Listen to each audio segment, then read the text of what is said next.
할렐루야. 예, 그 목사는 늘 세 개를 준비해야 된다고 그러더라고요. 하나는 이사 갈 준비, 또 하나는 죽을 준비, 마지막 세 번째가 뭔지 아십니까? 설교할 준비. 예, 근데 제가 보니까 준비 세 개는 다 준비가 됐는데 이 넥타이 준비가 안 됐습니다. 그래가지고 넥타이를 못 메고 왔습니다. 좀 양해해 주시기 바라고요. 아까 저희가 그 찬양을 불렀는데 저희 가정이 토요일마다 기회가 되는 대로 가정 예배를 드립니다. 그런데 그 가정 예배를 하면서 부르는 찬양 가운데 하나가 그 마지막에 불렀던 찬양이 있습니다. 선하신 목자, 날 사랑하는 분, 주 인도하는 곳 찾아가리. 나를 푸른 초장과 출만한 물가로 내 선하신 목자 날 인도해.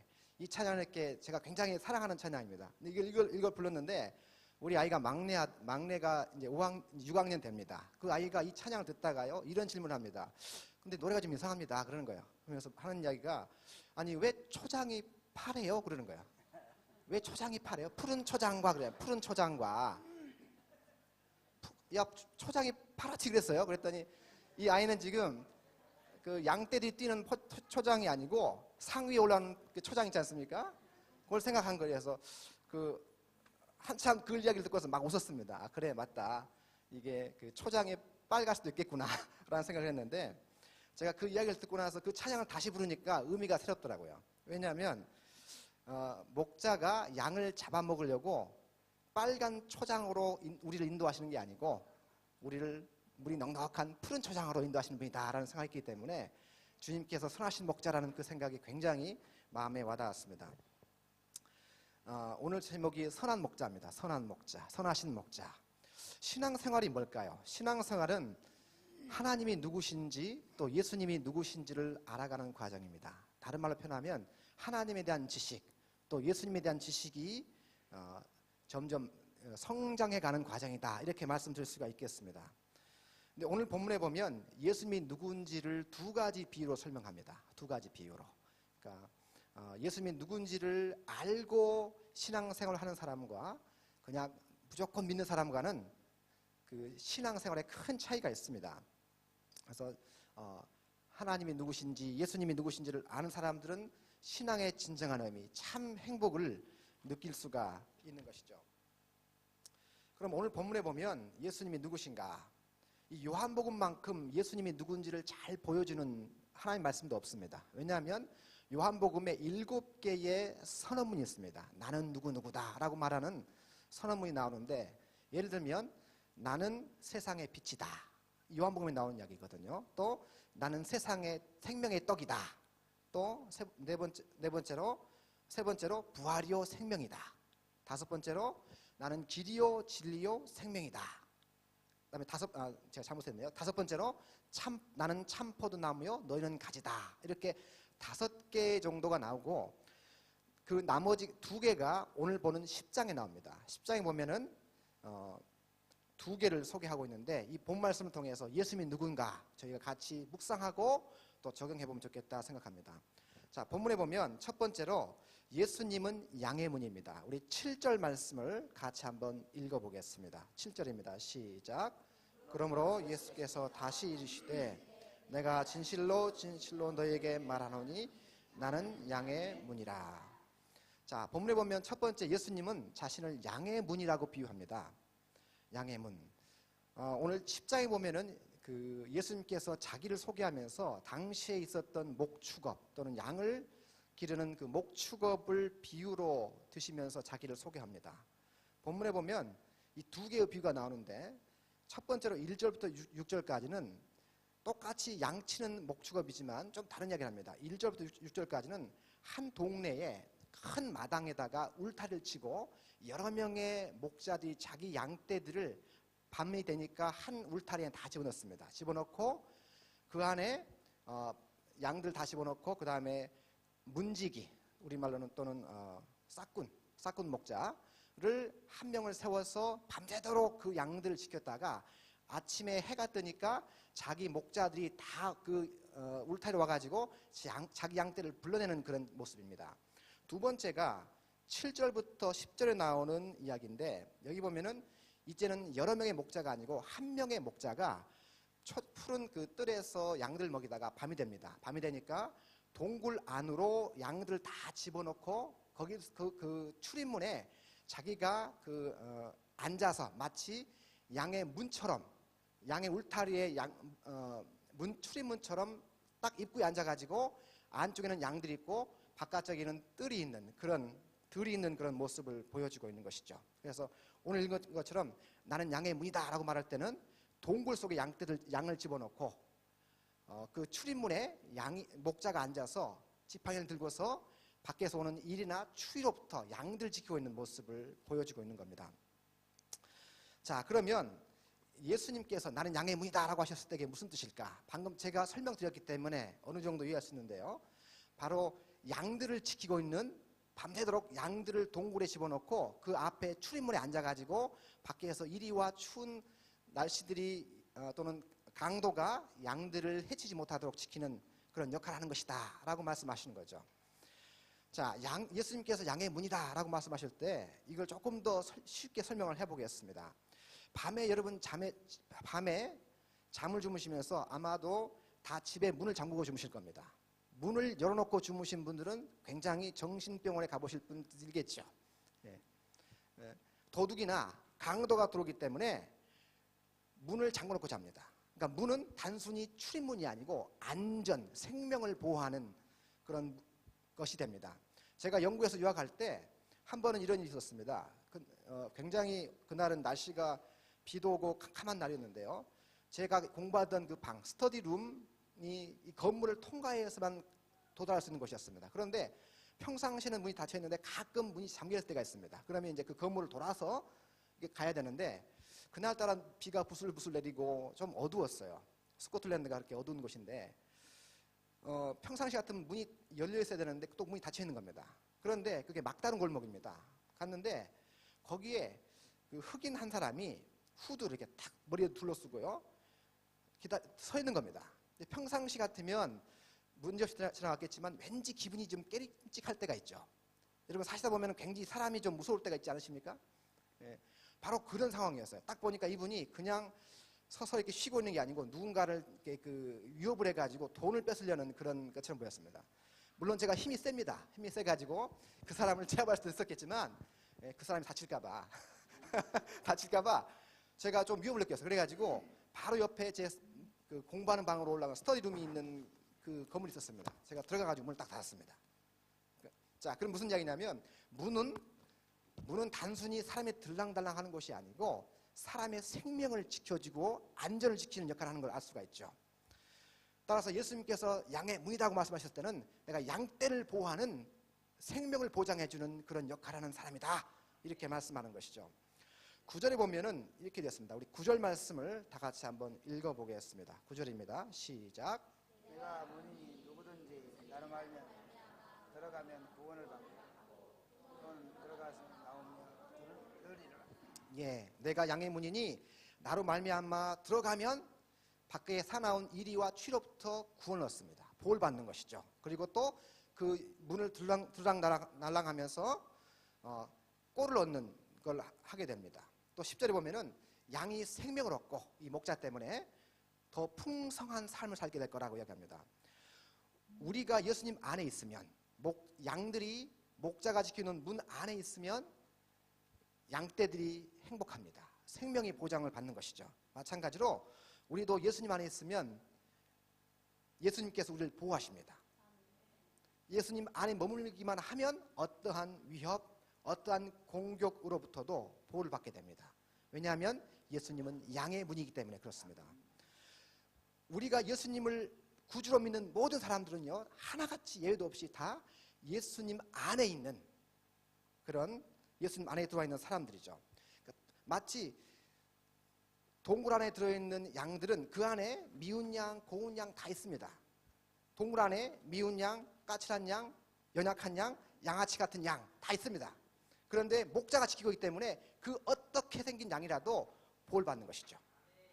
마찬가지로 우리도 예수님 안에 있는 사람들이기 때문에 예수님께서 출입문이 되어 주셔서 우리를 보호하고 있는 줄로 믿습니다. 그러므로 안심하십시오. 불안해하거나 두려워하거나 조급해하지 마시기 바랍니다. 왜냐하면 주님은 우리를 지키시고 보호하시는 양의 문이기 때문에 그렇습니다. 두 번째로 본문에 보면 예수님은 선한 목자입니다. 우리 11절 말씀을 같이 한번 읽어보겠습니다. 11절입니다. 자, 나는 선한 목자라. 선한 목자는 양들을 위하여 목숨을 버리거니와. 자, 14절도 한번 읽겠습니다. 시작. 나는 선한 목자라. 나는 내 양을 알고 양도 나를 아는 것. 예, 여기 보면 예수님은 목자라고 이야기합니다. 예수님 목자고 우리는 양입니다. 목자가 하는 일은요, 양떼를 돌보는 겁니다. 목자신 예수님은 단순히 우리를 동물 키우듯 하는 사육사가 아닙니다. 사육사가 아니고 양을 돌보는 목자고요, 목자 가운데서도 선한 목자입니다. 우리는 이런 질문을 한번 해볼 필요가 있습니다. 예수님께서 많은 비유와 상징이 있었을 텐데 왜 굳이 목자라는 비유를 썼을까라는 겁니다. 왜 자기를 소개하면서 목자라는 비유를 썼을까? 이것은 이제 구약 성경을 좀 이해해야 됩니다. 구약 성경에 보면은 이스라엘의 정치 지도자, 종교 지도자들을 하나같이 목자라고 불렀습니다. 목자. 그런데 구약 성경에 보면요, 이 목자들을 하나같이 양떼를 돌보는 데는 관심이 없고 자기 배만 채우는 악한 목자들이다, 이렇게 부릅니다. 예를 들면 이사야서 59장 10절 같은 데 보면요, 이스라엘의 파수꾼들은 다 몰직한 목자다, 이렇게 말합니다. 또 예레미야서 23장 같은 데는 보면 이렇게 말씀합니다. 그 이스라엘 정치 지도자, 종교 지도자를 가르쳐 가지고 너희가 내 양떼를 흩으며 그것을 몰아내고 돌보지 아니하였도다, 이렇게 얘기합니다. 그러니까 구약의 이스라엘 종교 지도자들을 하나같이 악한 목자라고 얘기합니다. 그런데 예수님 뭐라고 하냐면은 이제 그들이 목자가 아니고 내가 목자다, 이렇게 말씀하는 거죠. 인간 지도자나 인간 종교 지도자들, 정치 지도자들이 목자가 아니고 바로 내가 선한 목자다, 이렇게 말씀하고 있는 것이죠. 예수님은 선한 목자이십니다. 악한 목자, 싹군 목자가 아니라 선하신 목자라는 사실을, 그러니까 얼마나 안도가 되는지 모릅니다. 자, 그렇다면 예수님께서 선하신 목자라는 말이 무슨 뜻일까? 본문을 보고 조금 더 살펴보겠습니다. 먼저 선하신 목자이신 예수님이 하고 있는 일이 있습니다. 3절 말씀을 같이 한번 읽어보겠습니다. 3절입니다. 시작. 문지기는 그를 위하여 문을 열고 양은 그의 음성을 듣나니 그가 자기 양의 이름을 각각 불러 인도하여 내느니라. 여기 보면 선한 목자가 하는 일이 있습니다. 그게 뭐냐면요, 자기 양의 이름을 각각 불러 인도해내는 일을 하고 있습니다. 목자가 양의 이름을 하나씩 알고 인도해낸다고 얘기합니다. 제가 한 번은 텔레비전을 본 적이 있습니다. 항상 보는 건 아닙니다. 가끔 봅니다. 보는데 그때 그 특종인가, 그 프로그램 이름에 특종이라고 붙은 무슨 그 프로그램이 있더라고요. 그런데 거기에 산새를 부르는 여인이라는 그런 그 프로그램이 있었습니다. 산새를 부르는 여인. 혹시 보신 적 있으십니까? 예, 우리 배덕교 성도님들은 늘 기도만 하시기 때문에 그런 건 안 보시는 것 같아요. 근데 그 산새를 부르는 여인, 이 제목의 프로그램이 어떤 내용이냐면 이 산에 사는 여인입니다. 그런데 자기 집 앞에 나무가 있습니다. 그 나무에 16마리의 산새가 있어요. 그런데 그 산새들하고 이야기를 하는 여인입니다. 예, 보신 적이 아직도 없으신 거죠? 근데요, 산새를 이렇게 손을 딱 내밀고서 새를 부르면요, 새가 와서 이렇게 앉습니다. 그런데 그냥 앉는 게 아니고 산새들한테 이름을 붙여놓은 겁니다. 이름을. 어떤 새 이름은 엄지, 어떤 새 이름은 소심이, 어떤 새 이름은 까칠이, 이렇게 붙여놨어요. 근데 왜 이름을 그렇게 붙여놨는가라고 그 PD가 물어보니까 어떤 새를 이렇게 부르면요, 손에 딱 앉아가지고 주둥이 부리로 손 한번 딱 찍는답니다. 이렇게 손바닥을 딱 찍는데, 그래서 엄지 이렇게 불렀답니다. 두 번째, 소심이는 이름을 소심하게 부르면 날아오는데 손바닥에 앉는 게 아니고 계속 뱅뱅 돌다가 돌아가 버려요. 그러니까 겁이 많기 때문에 소심이 이렇게 붙인 거죠. 마지막 세 번째가 까칠이. 이 까칠이는 새는 새인데 까칠합니다. 그래서 부르면요, 까칠하다 그냥 날아가 버린 거예요. 그냥 성질 부리고 날아가는 거죠. 그 프로그램을 보면서 이 본문 이야기하고 딱 맞다는 생각이 들었습니다.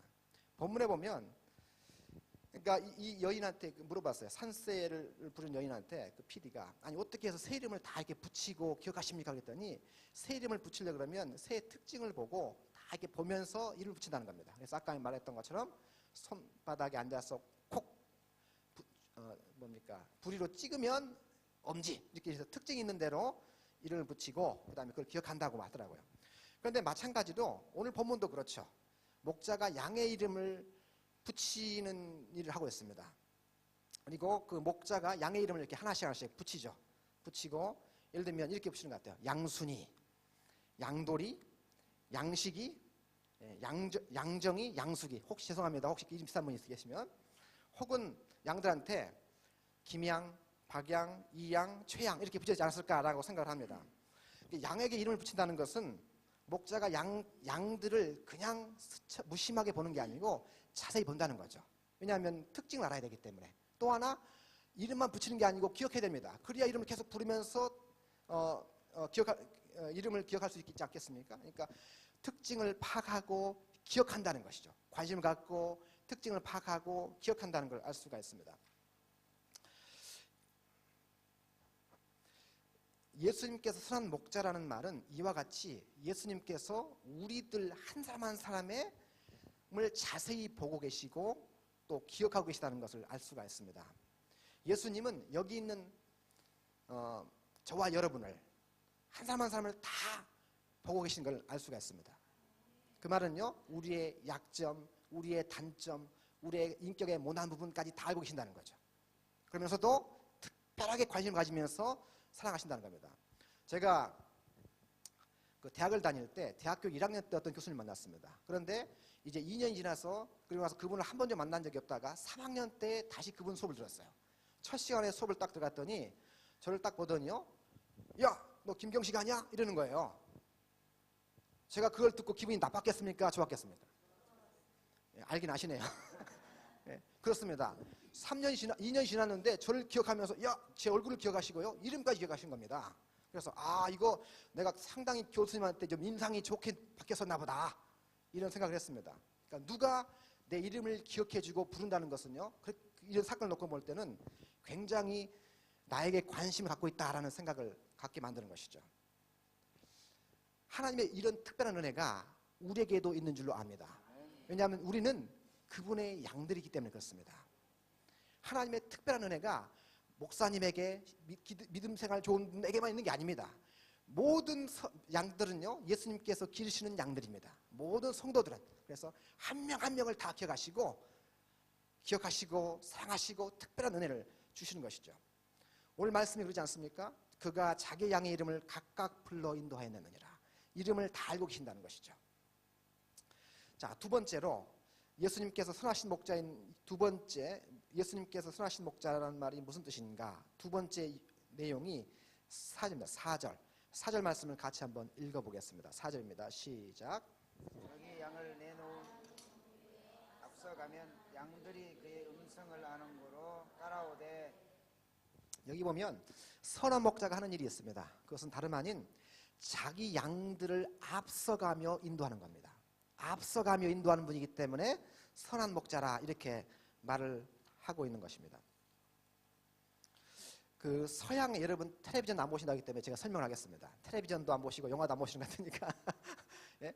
서양의 목자들은요, 양을 치는 모습이 예수님 당시에 양 치는 모습, 그러니까 지금의 근동에서 양 치는 모습과 다릅니다. 그러니까 텔레비전이나 영화 같은 데 보면 서양의 목자들은 주로 양떼들을 제일 앞에 섭니다. 그리고 그 양들을 몰고 가기 위해서 개들을 세웁니다. 개를 세우고 제일 뒤에 목자가 섭니다. 목자가 서가지고 양들을 몰고 갑니다. 이게 서양의 목자들이 양을 치는 방법입니다. 반면에 예수님 당시나 지금이나 이스라엘에서는 목자가 양떼들 앞에 섭니다. 앞에 서고 나를 따르라 하면서 끌고 가는 것이 목자들이 양을 치는 모습입니다. 그러니까 예수님은 우리를 향하여서 이렇게 돌격 앞으로 이렇게 외치는 분이 아닙니다. 돌격 앞으로. 예수님께 뒤에 서가지고 우리보다 가라는 게 아니고요, 앞에 서셔가지고 나를 따라오너라 이렇게 말씀하는 분이란 거죠. 그렇다면 이런 질문을 해봐야 됩니다. 예수님께서 왜 앞서가실까? 왜 앞서가실까? 여러분, 목자가 왜 앞서가는지 아십니까? 그 이유는요, 목자는 길을 알고 있기 때문에 그렇습니다. 길을 알고 있죠. 또한 목자는 어디로 가면 꼴이 있는지를 알고 있기 때문에 인도하기 위해서 가는 것입니다. 제가 그 대학생 때인가 봤던 그 광고인데 아마 여기 저랑 나이가 비슷한 분들은 다 아실 겁니다. 나폴레옹이 나왔던 그 광고였습니다. 나폴레옹이 자기 군대를 이끌고 알프스 산을 넘어갑니다. 넘어가다가 딱 보니까 목적지가 아니에요. 그러니까 하는 이야기가 있습니다. 여기가 아닌 게 비요. 혹시 나이를 파악했었는데요. 그러니까 여기가 아닌 게 비요 하면서 다시 이제 그래서 이제 나폴레옹 군대가 막 이렇게 추위 얼어 죽는 그런 장면이 나와요. 근데 제가 그걸 보면서 이런 생각을 했습니다. 우리 찬양 가운데 그게 있죠. 실수가 없으신 좋으신 하나님. 찬양 있지 않습니까? 하나님, 예수님께서는 우리를 인도하시다가 가다가 여기가 아닌 게 비요 이렇게 인도하는 분이 아니라는 거죠. 선하신 목자, 실수가 없으신 분이십니다. 그렇습니다. 우리 인생은요, 내가 전혀 모르는 길을 내가 개척하면서 가는 게 아닙니다. 내가 모르는 길을 내가 앞서가면서 헤쳐가는 게 아니고 선하신 목자께서 인도하시는 길을 따라가는 것이죠. 양이 해야 할 일은 목자를 앞서가는 게 아닙니다. 목자를 앞서가는 게 아니고 목자의 뒤를 따라가는 것이 양이 해야 할 일입니다. 제가 작년 2016년 1월 달에 중국 상해에 가서 신학교에서 강의를 했습니다. 거기 그 상하이 한인연합교회 거기 가서 강의를 했는데요. 거기에 쭉 이제 선교사님도 와서 공부를 하고 또 이제 거기 중국에서 사업하시는 분들도 와서 신학 공부를 하는 분이 계십니다. 그런데 그분들 가운데 김병화라는 그 50대가 되신 집사님이 한 분 계셨습니다. 이분하고 이제 같이 공부를 하고 교제를 하는데 이분이 이런 이야기 하시더라고요. 자기가 4년 전부터 마라톤을 시작하셨답니다. 마라톤. 그리고 이 마라톤이 42.195km를 뛰는 거 아닙니까? 42.195km. 근데 이분이 마라톤을 하게 된 이유를 설명합니다. 첫 번째 뭐냐? 마라톤이 신앙생활에 도움이 되기 때문에 마라톤을 하게 됐다. 이렇게 얘기하시더라고요. 그러니까 마라톤을 보면 그냥 마라톤이 내일 있으면 갑자기 그날 뛰는 게 아니고 1년 전부터 연습을 합니다. 조금씩 뛰면서 워밍업을 하다가 뛰는 거죠. 그러니까 평상시에 건강관리가 되지 않은 사람은 마라톤을 뛸 수 없다는 거예요. 따라서 신앙생활도 평상시에 신앙생활 잘하지 않으면 위기 때 위기를 못 넘어간다는 거죠. 그래서 그런 이유 때문에 마라톤을 하게 됐고 두 번째 이유가 있는데 그것은 한 사건 때문에 그랬다는 겁니다. 이 한 사건은 본인이 처음 마라톤을 완주하고 42.195km를 완주하고 나서 너무 힘들었답니다. 왜냐하면 이 긴 42.195km를 뛰고 나니까 근육이 뒤틀리고 영양분이 몸에서 다 빠져나가 버려가지고 한 일주일 동안을 고생했답니다. 몸을 다시 보충하고 영양분을 다시 보충하는 일이 너무 고통스러워가지고 이건 내 체질 아닌가 보다 싶어가지고 마라톤을 포기하려고 했답니다. 그런데 그때쯤에 마라톤 동호회, 그러니까 마라톤을 한 사람들끼리 인터넷에 게시판을 운영하는데 거기에 글이 하나 올랐다는 겁니다. 뭐라고 하느냐? 한국에 있는 시각 장애인들 있지 않습니까? 앞을 못 보는 시각 장애인들이 상해에 와서 마라톤을 한다는 거야. 마라톤. 시각 장애인 마라톤 한다는 거 들어보셨습니까? 근데 이분이 시각 장애인들이 와서 마라톤을 하는데 이 마라톤런들과 함께 마라톤을 할 수 있는 사람을 모집합니다라는 광고가 떴다는 거야. 그 이야기를 듣고서 이거 굉장히 의미심장한 일이구나. 마라톤런을 눈에 앞이 안 보이는 시각 장애인을 데리고 마라톤 뛰는 거 굉장히 의미가 있겠구나 싶어가지고 마라톤을 뛰게 됐대요. 같이. 근데 여러분 시각 장애인을 하고 같이 마라톤 타는데 어떻게 하는지 아십니까? 거기 보면요. 건강한 사람이 앞에 섭니다. 그러면 시각 장애인이 그 앞에 있는 건강한 마라톤의 어깨를 잡습니다. 딱 잡고 뛰는 거야. 뛰는데 이렇게 뛰면요. 이제 앞에 있는 정상적인 마라토너가 눈이 되는 겁니다. 그래서 오른쪽으로 갑니다. 왼쪽으로 갑니다. 내려가는 길입니다. 올라갑니다. 이렇게 한다는 거죠. 그러니까 뛰어보니까 너무 힘들더래요. 너무 힘든데 왜냐면 옆에 잡고 있으니까. 달리는 누가 잡고 있다고 생각해 보십시오. 그런데 하나 더 힘든 게 뭐냐면 이 시각 장애인들이 욕심이 있대요. 시각 장애인 마라토너들이 어떤 욕심이냐면 자기가 전번에는 3시간 만에 42.195km 뛰었는데 이번에는 2시간 반 만에 끊겠다. 나를 좀 이렇게 뛰게 달라 이렇다는 거야. 그러니까 너무 힘들어가지고 어쨌든 이게 뛰었다는 거야. 근데 그 일이 너무 의미가 있어가지고 이거 내가 앞으로 중국에는 장애인들 복지가 조금 우리나라보다 복지가 떨어집니다. 그러니까 중국에 있는 시각 장애인들 데리고서 이런 운동을 좀 해봐야 되겠다. 그래가지고 그런 시각 장애인들 마라톤 캠페인 한답니다. 근데 제가 이 이야기를 들으면서 깨달았던 게 있습니다. 그게 뭐냐면요. 우리 모습 같지 않습니까? 우리 모습. 예? 우리는요, 어떻게 보면 앞을 못 보는 시각 장애인들입니다. 영적 시각 장애인들이죠. 우리가 아무리 몸이 체격이 뛰어나고 건강하고 능력이 있어도요, 앞을 보지 못하면 뛰어가면 시궁창으로 빠지고 넘어지고 자빠지게 됩니다. 근데 이 믿음의 경지를 완수할 수 있는 방법이 있죠. 그것은 우리의 선하신 목자께서 우리 앞에 서가신 거기 때문에 그분의 팔을 딱 잡고 그분의 뒤만 따라가면 되는 것이죠. 오늘 말씀은 우리에게 예수님이 누구신가를 가르쳐주고 있습니다. 양의 문이시고 선한 목자이십니다.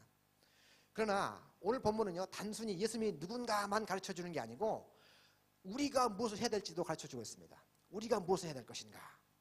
목자가, 여러분, 양들이 해야 할 일이 뭐겠습니까? 그것은 뭐냐면요, 선한 목자의 뒤를 따라가는 일을 해야 된다는 겁니다. 양들은 그저 앞서가는 그분만 따라가면 됩니다. 그게 바로 우리가 해야 할 일이죠.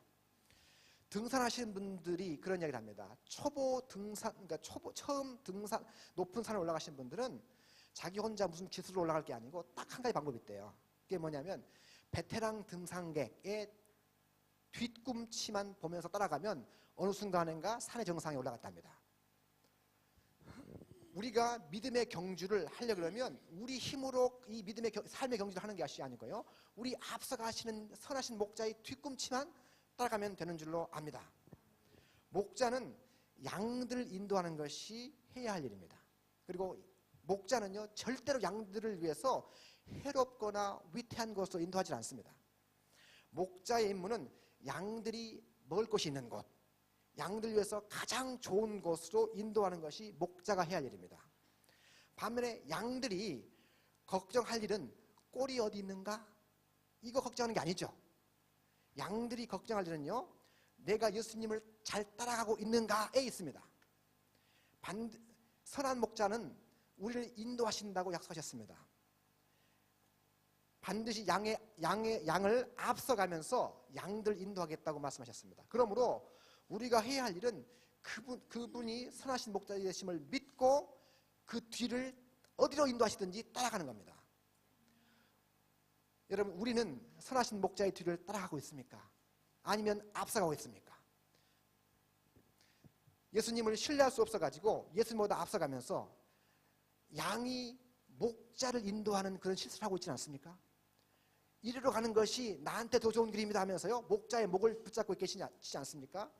양들이 아무리 똑똑해도 목자보다 나을 수가 없습니다. 선한 목자이신 주님을 믿지 못해서 예수님보다 앞서가면서 예수님을 인도하려는 것은 정말 어리석은 일입니다. 예수님, 이 문제는 예수님 전문가 아니기 때문에 이제 이 문제까지만 내가 앞서가고 그 다음부터 예수님이 앞서가십시오, 이렇게 하는 것은 어리석은 일입니다. 양은 목자의 뒤를 따라가는 것이고 선한 목자는요, 우리를 반드시 푸른 초장으로 인도하실 것입니다.